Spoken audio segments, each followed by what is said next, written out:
Entonces iniciaremos hablando de los experimentos con un solo factor, también conocidos como análisis de varianzas o análisis ANOVA. Como podemos ver nosotros en el gráfico que se está presentando, es prácticamente una comparación que se va a hacer entre las medias que hemos obtenido de distintas observaciones, ¿no?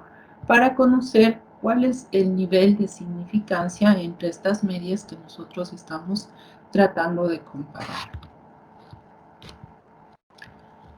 Este análisis de varianza nos permite además realizar el contraste de hipótesis. Habíamos comentado en la clase pasada que en el diseño experimental uno de los factores más importantes que nosotros vamos a llevar a cabo es justamente este contraste de hipótesis. Cuando nosotros nos planteamos cualquier tipo de investigación, lo que normalmente nosotros queremos es justamente probar una conjetura que hemos realizado en base a un fenómeno que es de nuestro interés. Siempre estas hipótesis hacen relación a la variable dependiente que nosotros hemos seleccionado. Entonces, para ello tendremos que tener muy en claro cuál es la variable o el conjunto de variables dependientes que son de nuestro interés. Es decir, cuál es la variable que nosotros deseamos medir a través de la investigación. Entonces, el análisis de varianza nos permite realizar el contraste de hipótesis de variables de carácter cuantitativo. Tenemos aquí la hipótesis nula, que hemos dicho que se la representa como H sub 0 o HO, y la hipótesis alternativa, que la representábamos como H sub 1 o H alt, ¿no? En algunos textos va a variar un poquito esta codificación de las hipótesis. Normalmente los encontramos de esta manera, H sub 0 y H sub 1.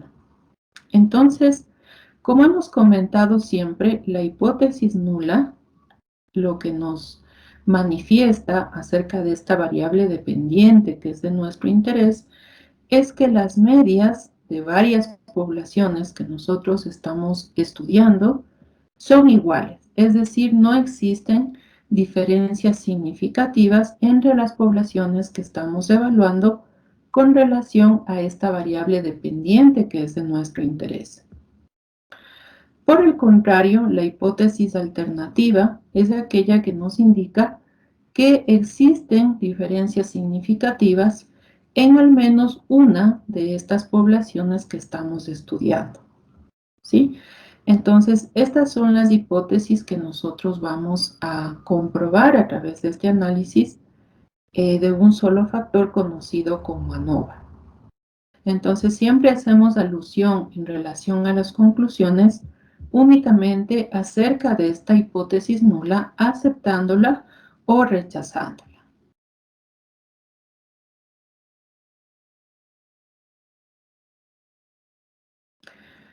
Bueno, lo que ya habíamos comentado, ¿no es cierto? Este análisis de varianza lo aplicamos sobre los datos que tenemos de la variable dependiente o la variable de interés.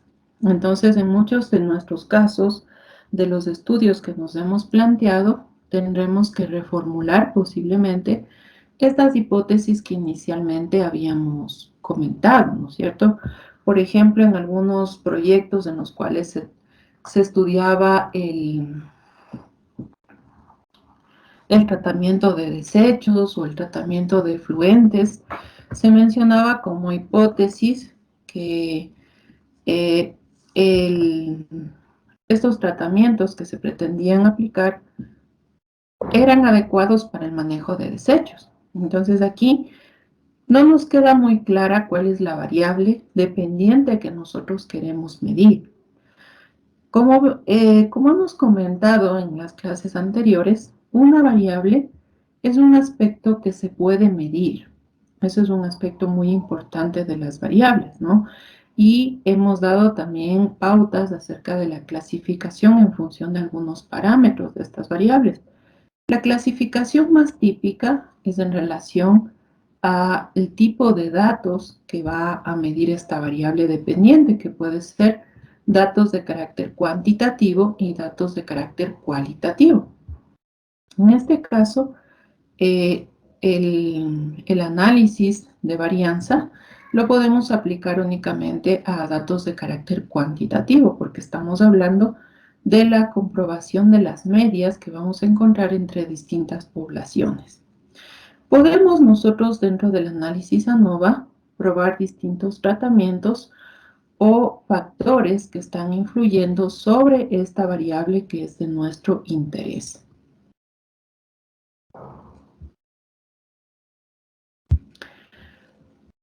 A pesar de la facilidad de la aplicación de este método, de la aplicación del análisis de varianza, existen algunos supuestos que deben cumplirse entre las poblaciones que están siendo analizadas antes de poder aplicar este tipo de análisis. En primer lugar, tenemos la distribución de los datos que corresponden a estas poblaciones. Entonces, estos valores que nosotros hemos obtenido de estas poblaciones deberían ser de carácter normal, ¿no? La distribución normal nosotros ya la hemos comentado. Es de esta campana gaussiana en la que los datos se distribuyen de manera equitativa y el valor de la media siempre queda ubicado en la mitad de estos datos, ¿no? Entonces, este es uno de los primeros supuestos que deberían cumplir los datos para poder aplicar este tipo de análisis. El siguiente factor, el siguiente supuesto que deberían cumplir estas poblaciones a las cuales queremos someterles a un análisis de varianza es que las muestras en la que se van a aplicar los distintos tratamientos son independientes, ¿no? No existe una correlación entre estas poblaciones. Y también las poblaciones deberían mostrar igual varianza, ¿no? Entonces, todas deberían mantener la misma varianza para poder compararse entre sí. Recordaremos que la varianza era un parámetro relacionado con la dispersión de los datos en relación a esta media que teníamos, ¿no? Esta característica que cumplen las poblaciones de tener igual varianza se le conoce como homocedasticidad.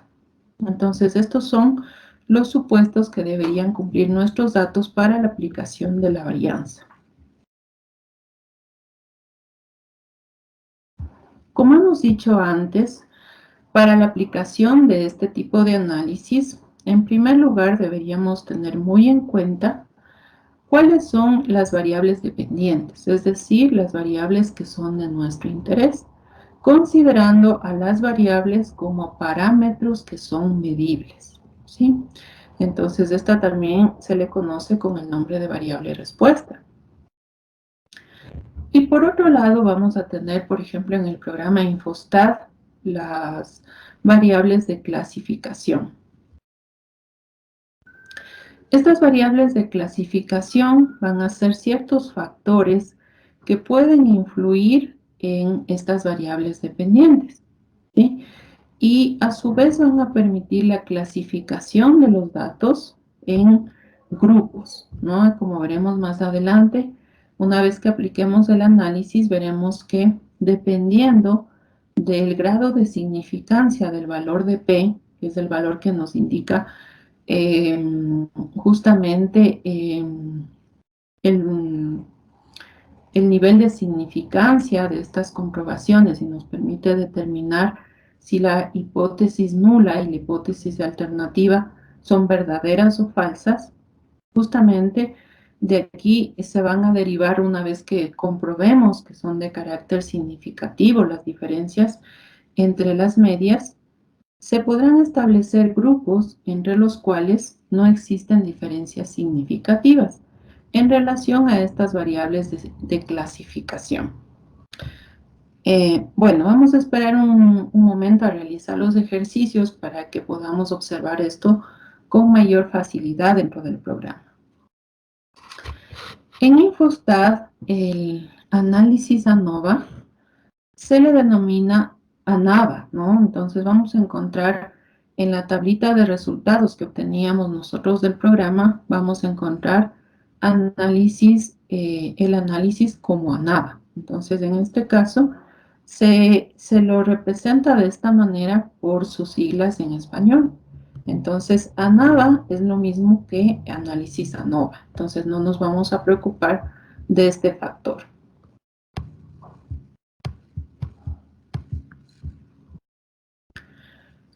Bueno, entonces ANOVA es un modelo de carácter lineal en el que nos permite comprobar las diferencias, si son significativas, entre las medias de varias poblaciones, ¿no? Con relación a la variable, a la media que se espera de estas poblaciones. Bueno, estamos compartiendo ya el entorno del programa, ¿no? Entonces vamos a irnos, como nos indicaba en las instrucciones, a la pestaña de archivo. Vamos a abrir datos de prueba, que se encuentra en esta parte del menú. Y aquí vamos a buscar el archivo A-triplex, que ya conocemos. Sabemos que son los datos de semillas que corresponden a un arbusto que crece en algunas zonas de la ciudad de Córdoba. Aquí tenemos las 6 variables que se presentan de esta base de datos, ¿no? Tenemos el tamaño de las semillas, tenemos 3 categorías, en este caso tenemos las semillas pequeñas o chicas, las medianas y las grandes. El número de registros que corresponden a esta base de datos es igual a 27. Luego tenemos el color del episperma, que en este caso también tenemos 3 categorías y las 27 observaciones que se mantienen siempre, ¿no? Tenemos en este caso las categorías de claro, rojizo y oscuro. Entonces aquí también, como habíamos comentado en la clase anterior, nos van apareciendo las características de las variables. En este caso son variables de carácter categórico, tanto el tamaño como el color del episperma. Tenemos el porcentaje de germinación de este tipo de semillas, que en este caso, en esta base de datos, es la variable de interés, ¿sí? Se desea conocer cuál es el porcentaje de germinación de estas semillas que, como vemos, presentan distintas características en relación a su tamaño y a su episperma. Tenemos también el porcentaje de germinación de las plántulas. El nacimiento de las plántulas, en este caso, es un valor de carácter numérico, cuantitativo. Y el peso en seco también tenemos que es una variable de carácter cuantitativo. Además de ello, tenemos los denominados bloques, ¿no? Que decíamos que agrupan unidades experimentales homogéneas cuando dentro del grupo existen diferencias. Por ejemplo, tenemos grupos heterogéneos entre la población que deseamos estudiar. Entonces, en este caso, agrupamos estas unidades experimentales en los llamados bloques. Más adelante vamos a analizar justamente este aspecto de los bloques. Listo. Entonces, aquí tenemos estas variables de esta base de datos que corresponde a una muestra pequeña, ¿no? Ya habíamos comentado que hablamos de muestras pequeñas cuando el valor, el número de observaciones es inferior a 30 datos, y hablamos muestras grandes cuando estamos hablando de números que van por encima de los 30 datos. Entonces, esta es una base de datos pequeña. Tenemos aquí definido, ¿no? Entonces, ya sabemos la hipótesis nula y la hipótesis alternativa. De igual manera, yo podría postular, por ejemplo, si quiero relacionar el color del episperma de la semilla con el porcentaje de germinación, en este caso la hipótesis nula sería que no existen diferencias significativas entre el porcentaje de germinación de los distintos colores de episperma que presentan las semillas de este arbusto. Y la hipótesis alternativa me diría justamente lo contrario. Me diría que existen diferencias significativas entre el porcentaje de germinación que presentan los distintos colores de episperma de este arbusto. Esas serían las posibles hipótesis nulas y alternativas que yo podría postular. Entonces vamos a probar la primera. Vamos a ver si el porcentaje de germinación de estas semillas es significativo en relación al tamaño que estas semillas presentaban. Vamos a irnos a la pestaña de estadística. Vamos a dirigirnos al análisis de varianza, que como hemos dicho nos permite comparar los valores de las medias de distintas poblaciones, ¿no? Entonces, en este caso, ¿cuáles son las poblaciones que yo voy a comparar? Son las poblaciones de las semillas chicas, medianas y grandes. En la variable dependiente, como hemos dicho, vamos a ubicar la variable que es de nuestro interés. En este caso, porcentaje de germinación. Y en las variables de clasificación voy a ubicar en este caso el tamaño. Primeramente quiero probar el tamaño. Voy a darle a aceptar. Me va a aparecer aquí unas especificaciones del modelo. Recordemos que el análisis de varianza es un modelo lineal. Tenemos aquí la variable de clasificación que es el tamaño. Aquí nosotros no vamos a incluir ningún dato adicional. Vamos a dirigirnos a la pestaña de comparaciones, porque justamente lo que nosotros queremos realizar a través de este análisis de varianza es comprobar las medias de estas poblaciones de la variable de clasificación. Vamos a seleccionar el método de comparación. Tenemos nosotros una gran diversidad de métodos que podríamos nosotros escoger, seleccionar. Sin embargo, el método más comúnmente utilizado para este tipo de análisis va a ser el método LSD de Fisher. Entonces vamos a presionarle aquí y todos los demás datos que nos van a aparecer no los vamos a modificar, ¿no? A menos de que sea nuestro interés, por ejemplo, verificar nivel de significación al 10% o al 1%. En este caso, por defecto, nos aparece el nivel de significancia al 5%, que es el que normalmente se utiliza para todo tipo de investigación. Entonces, en este caso, mantenemos todos los demás valores que por defecto se nos muestra dentro de esta ventana. Y finalmente le vamos a dar a aceptar. A continuación nos aparece la ventana de los resultados, ¿no? Entonces ya sabemos y no nos vamos a preocupar de pronto porque aquí nos aparezca ANAVA en lugar de ANOVA. Ya sabemos que este software, al ser creado en español, va a tener ciertas variantes con algunos tipos de terminologías estadísticas que normalmente se derivan del inglés. Entonces, en este caso, este es el análisis ANOVA que nos está presentando. Tenemos en este caso los valores del análisis de estos resultados que debemos proceder a interpretar. Entonces, ¿cómo puedo yo saber si en este caso ha habido diferencias significativas entre estas poblaciones que yo he comparado? Me dirijo a la columna del valor de P. Entonces, aquí voy a observar yo que los valores de P no son significativos, ¿no es cierto? No corresponden al 5%, que era el nivel de significancia que yo había establecido.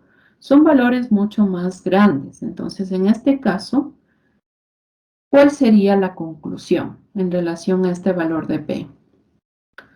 Que la hipótesis nula es falsa, ¿no? En este caso, no existen diferencias significativas entre las poblaciones que yo he comparado en relación con la variable de interés, que es el porcentaje de germinación. Es decir, que para las semillas chicas, medianas y grandes, el porcentaje de germinación es bastante similar.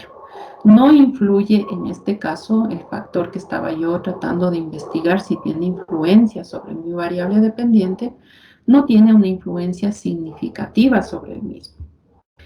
Esto lo puedo yo comprobar una vez que he visto el valor de P, ya sé que tengo que en este caso aceptar la hipótesis nula y puedo comprobar yo en la parte inferior que se me muestra una tabla, voy a encontrar yo el tamaño de las, en este caso, de las poblaciones que he comparado 3 poblaciones de semillas.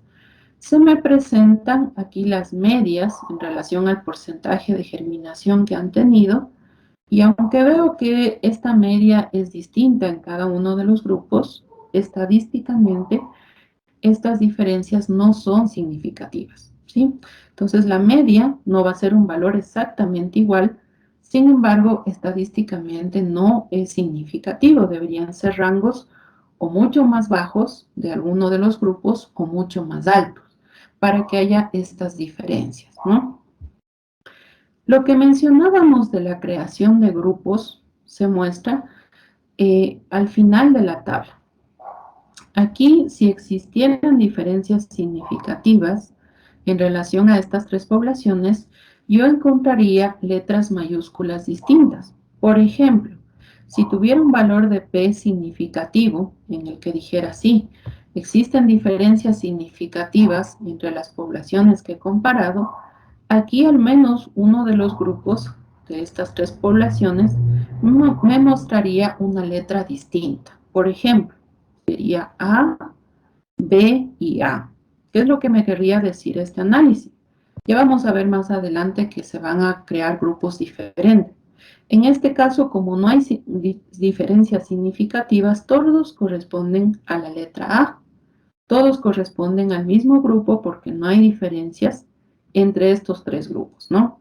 Volviendo al ejemplo que yo les mencionaba, si por ejemplo el valor de P fuera significativo, aquí, por ejemplo, tendría yo en medianas, un ejemplo, ¿no? Tendría la letra B. Entonces, esto me indicaría que, por ejemplo, las poblaciones de semillas chicas y grandes que presentarían la letra A y A son prácticamente iguales.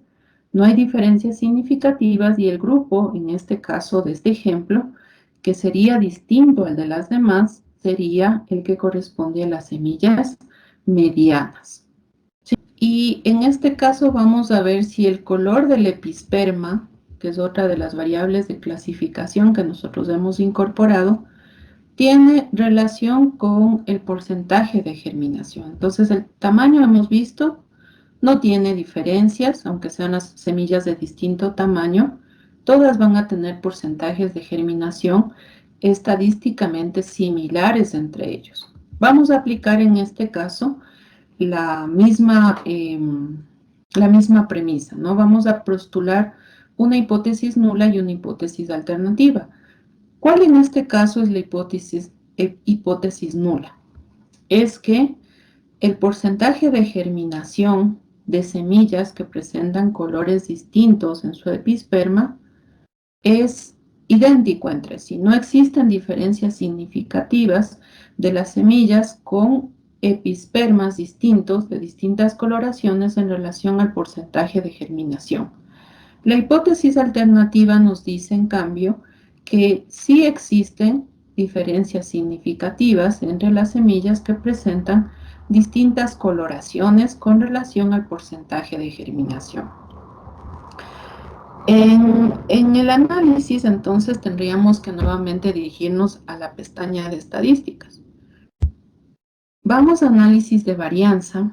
Cuando ustedes han analizado ya previamente o han aplicado anteriormente el análisis de varianza, pueden acceder rápidamente al mismo análisis utilizando control R, ¿no? Entonces, por ejemplo, si yo pongo control R, ven que automáticamente se me abre ya la ventana del análisis de varianza.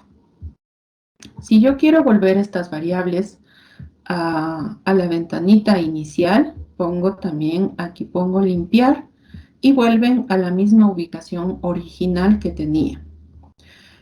Bueno, entonces la variable dependiente sigue siendo la misma, sigue siendo el porcentaje de germinación, que en este caso es mi variable de interés. Y episperma lo voy a ubicar en la variable de clasificación. Voy a darle a aceptar, como ya sabemos en la parte del modelo, no voy yo a hacer ninguna modificación, pero en comparaciones debo seleccionar el método de comparación que yo deseo entre este tipo de variables. Como hemos dicho, podemos seleccionar cualquiera de ellos. Algunos son muy estrictos, estos mecanismos, estos métodos de comparación, otros son más flexibles, pero el que más se utiliza normalmente es LCD de Fisher. Voy a presionar aquí, lo demás queda exactamente igual y pongo aceptar. Aquí tengo valores diferentes, ¿no? Aquí justamente voy a poder yo comentar los aspectos de los grupos que decíamos. Entonces, el valor de P que yo obtengo de este análisis de varianza me está indicando que esta variable, color del episperma, es altamente significativa. Vemos que los valores de P son menores a 0.001, es decir, es altamente significativa, como comentábamos anteriormente en las clases, ¿no es cierto? Un valor de 0.05 era significativo y valores inferiores a 0.01 eran altamente significativos. Esta variable es altamente significativa por el valor de P que me está mostrando, ¿sí? Entonces, en primer lugar, con este valor de P, yo procedo a realizar el contraste de hipótesis. Entonces, la hipótesis nula me decía que no existen diferencias significativas entre los grupos y la hipótesis alternativa me decía que sí existen diferencias significativas entre las semillas que presentan distintas coloraciones en su episperma con relación al tamaño, al porcentaje de germinación, perdón. Entonces tengo el valor de P. Con este valor de P, ¿qué es lo que tengo que hacer? Tengo que obligatoriamente rechazar la hipótesis nula. Existen efectivamente diferencias significativas entre las poblaciones que yo he procedido a analizar. Aquí tenemos el episperma con sus tres categorías, con sus tres poblaciones, que son epispermas de oscuras, claras y rojizas. Aquí se nos muestran letras diferentes, es más fácil explicar los aspectos que comentábamos anteriormente, ¿no? Entonces, ¿qué puedo yo interpretar de estas letras distintas? Puedo interpretar que el color oscuro del porcentaje de germinación de las semillas que presentan episperma oscuro es diferente con relación a los grupos de epispermas claros y rojizos. Entonces aquí el episperma oscuro es diferente a las otras poblaciones. ¿Y qué también puedo interpretar aquí? Que las semillas que tienen episperma claro y rojizo estadísticamente son iguales entre sí, porque tienen la misma letra. Se han agrupado en el mismo grupo B, mientras que el episperma oscuro se ha separado como otro grupo. Por lo tanto, estadísticamente son distintas. Entonces hemos pasado esta primera etapa que es el análisis ANOVA. Vamos a pasar al diseño de bloques, ¿no? Entonces, queremos nosotros conocer si, por ejemplo, han existido unidades unidades experimentales diferentes entre sí. Se las agrupan normalmente en grupos homogéneos de estas unidades experimentales, ¿sí? A estos grupos homogéneos de unidades experimentales, como decíamos ya en presentaciones anteriores donde definíamos lo que es un bloque, se les denomina bloque como tal, ¿no? Y cuando existen estos bloques, se procede a la aplicación de estos mecanismos de análisis de diseño experimental, que es el diseño en bloques. tenemos aquí de manera gráfica para representar mejor este aspecto, ¿no? Entonces tenemos nosotros distintas unidades experimentales. Recordemos que las unidades experimentales son aquellas en las cuales nosotros vamos a medir la variable de interés, ¿sí? Por ejemplo, aquí tenemos el bloque 1, que está conformado por estas unidades experimentales, ¿sí? Entonces tenemos A, B, B y C. No existirían los bloques si todas las demás, en este caso, por ejemplo, podríamos decir parcelas, mantendrían el mismo orden, ¿sí? En este caso tendríamos A, D, B y C. Cuando tenemos esta distinta conformación de las unidades experimentales, aquí podemos ver, por ejemplo, que aquí se encuentra la unidad experimental B, aquí C, A, D. Por la ubicación de estas unidades experimentales, que puede ser diferente, justamente tenemos esta generación de los diseños en bloques. Como podemos ver, no son exactamente iguales entre sí y por lo tanto agrupamos estas unidades homogéneas dentro de los llamados bloques, ¿no? Normalmente cuando establecemos estos diseños de bloque, existe algún factor que está influyendo para que estas unidades no sean homogéneas totalmente entre sí. Como por ejemplo puede ser el factor de la gradiente que está afectando la distribución de las unidades experimentales de esta manera, ¿sí?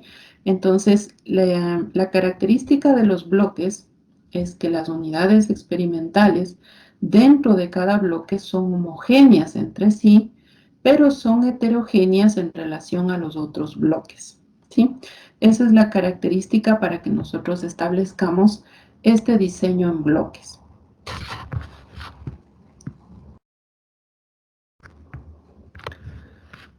Lo que comentamos entonces, el principio de este análisis en diseño de bloques es que se considera que las unidades experimentales donde nosotros vamos a medir la variable de interés deben ser homogéneas dentro de cada bloque, ¿sí? Pero son diferentes entre los bloques. Entonces aquí tenemos el bloque 1, todas las unidades experimentales que están dentro de este bloque son exactamente iguales o son homogéneas entre sí. Pero este bloque va a tener diferencias, como podemos observar nosotros, con relación al bloque 2, al bloque 3 y al bloque 4. Prácticamente todos son diferentes, ¿no es cierto? Son heterogéneos entre sí. El orden de estas unidades experimentales es diferente entre ellos, ¿sí? Entonces, justamente por eso es que diseñamos este método que agrupa unidades homogéneas y las separa de las heterogéneas, justamente formando estos bloques. Entonces, volviendo a la definición que ya teníamos anteriormente de bloque, decimos que son grupos de observaciones que son prácticamente a nivel estadístico iguales entre sí y que pueden ser analizadas e interpretadas en conjunto, es decir, no tengo que yo mencionar la unidad experimental A, la B y la C, sino que más bien hago un análisis a nivel de todas las unidades experimentales que son parte del bloque 1.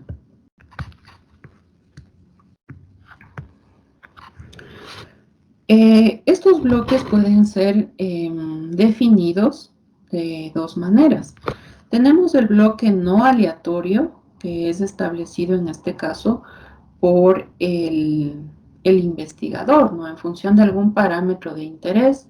Por ejemplo, él considera ciertas unidades experimentales dentro de un bloque y otras las separa en un bloque 2 o en un bloque 3. Entonces, en este caso, hablamos de un diseño de bloques no aleatorio. Ha sido seleccionado por el investigador. Claro que a nivel estadístico, nosotros tendremos que justificar cuál ha sido el motivo, cuál ha sido el parámetro que hemos considerado para agrupar estas unidades dentro del mismo bloque. Y tenemos el bloque aleatorio, que es una selección, por ejemplo, que se realiza al azar, ¿no? Se consideran varias unidades experimentales al azar y se las considera dentro de un bloque, ¿sí?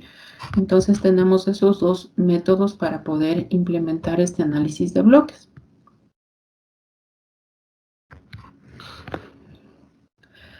El diseño de bloques en algunas ocasiones puede ser un método adecuado para nuestros análisis estadísticos. Por ejemplo, el análisis de bloques no requiere cumplir los supuestos que nosotros comentábamos acerca de ANOVA. Recordarán la homoscedasticidad, la normalidad de los datos, entre otros factores que debemos cumplir. En este caso no son necesarios, ¿no? En este caso podemos analizar con bloqueo, con el método de diseño de bloques, podemos prácticamente analizar cualquier conjunto de datos.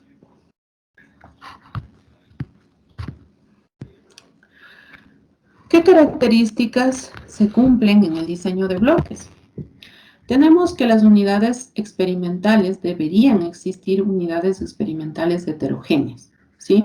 Deben tener algún nivel de variación entre estas unidades para que yo considere agrupar ciertas unidades como homogéneas dentro de un mismo bloque y separarlas de otras que tienen cierta característica heterogénea, ¿no? Las unidades homogéneas, como hemos dicho, se van a agrupar dentro de un bloque, ¿no? También consideramos que cada bloque va a tener un número de unidades igual al número de tratamientos que se están aplicando, ¿no? En este caso, hablamos de bloques completos con esta característica que se debe cumplir. Los tratamientos, como sabemos, van a ser distribuidos siempre al azar. Decíamos, cuando aplicábamos un tratamiento, siempre mencionábamos que se aplica de manera aleatoria dentro de las unidades experimentales, dentro de las premisas del diseño experimental. En este caso es lo mismo, ¿no? Los tratamientos se aplican al azar dentro de cada uno de los bloques. Y bueno, lo que decíamos, el número de repeticiones debería ser igual al número de bloques que nosotros tenemos. Entonces, estas son las premisas que se aplican en el diseño de bloques. Vamos entonces a probar este diseño de bloques dentro del programa Infostat. Entonces, tenemos nosotros aquí que se requiere conocer si existen diferencias significativas entre la variable de interés, que es el poder germinativo PG, de diferente tamaño, y además considerando en este caso este factor que es los bloques, ¿no? Entonces, aquí como se nos muestra, tenemos la variable dependiente, la variable de interés, poder germinativo, y yo quiero conocer si existe en este caso relación significativa entre el tamaño y el establecimiento de bloques, ¿sí? Entonces, los bloques han agrupado unidades experimentales, es decir, semillas que cumplen con ciertas características homogéneas entre sí y por lo tanto han sido clasificadas dentro de un mismo bloque. El procedimiento, como podemos observar, es el mismo. Aplicamos el análisis de varianza dentro del menú estadísticas. Consideramos como variable dependiente la variable de interés y en variables de clasificación, en este caso, aplico también la variable bloque. Procedemos de la misma manera. Aquí establecemos el método a partir del cual vamos nosotros a proceder a realizar las comparaciones, que es el SD de Fisher, como hemos comentado, y finalmente tenemos los resultados. Entonces, como puedo observar, el bloque es una variable categórica, ¿sí? Porque en este caso no es una variable numérica, porque 1 me está indicando que las unidades experimentales homogéneas, en este caso semillas que tenían una característica similar entre sí, han sido ubicadas dentro del bloque 1.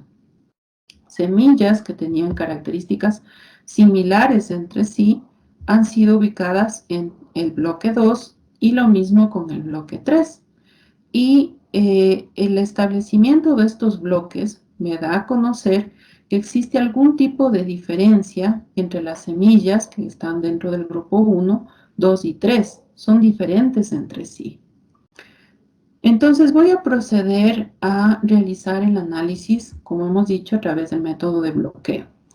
Voy al menú estadísticas o también puedo, como ya he aplicado análisis de varianza, puedo acceder a la ventana a través del comando control R. Voy a limpiar la selección anterior y en este caso la variable de interés sigue siendo la misma, porcentaje de germinación. Tomo el tamaño que me interesa conocer, si en este caso existen diferencias significativas de las poblaciones que tienen diferente tamaño y también si existen diferencias significativas en relación al establecimiento de los bloques. Le doy a aceptar. Me voy a la pestaña de comparaciones y me voy a seleccionar el método de comparación, en este caso LSD de Fisher. Entonces, la variable que en este caso yo deseo comparar es la variable tamaño, ¿sí? Los bloques ya veremos que automáticamente nos van a resultar dentro de este análisis. En este caso, simplemente selecciono la variable de clasificación, que en este caso es el tamaño, y le doy a aceptar. Entonces tengo nuevamente los valores, ¿no? Entonces estas comparaciones que yo he establecido me indican que no existen diferencias significativas entre el tamaño, como puedo observar, no existen diferencias significativas entre el tamaño de las variables con relación al porcentaje de germinación y tampoco existen diferencias significativas en relación a los bloques. Entonces, prácticamente en este caso, ¿qué es lo que yo debería interpretar? No existen diferencias significativas entre las semillas que corresponden a poblaciones de distinto tamaño, ni tampoco a las semillas que se encuentran agrupadas dentro de los bloques. Esa es la interpretación, por lo tanto, en este caso acepto la hipótesis nula. Para una vez más comprobar que esto es en realidad de esta manera, se me establecen aquí los grupos, ¿no? Todas corresponden al grupo A, por lo tanto, todas son estadísticamente iguales. ¿Sí? Entonces, tenemos este análisis por bloques. En este caso no ha sido significativo para este tipo de variables.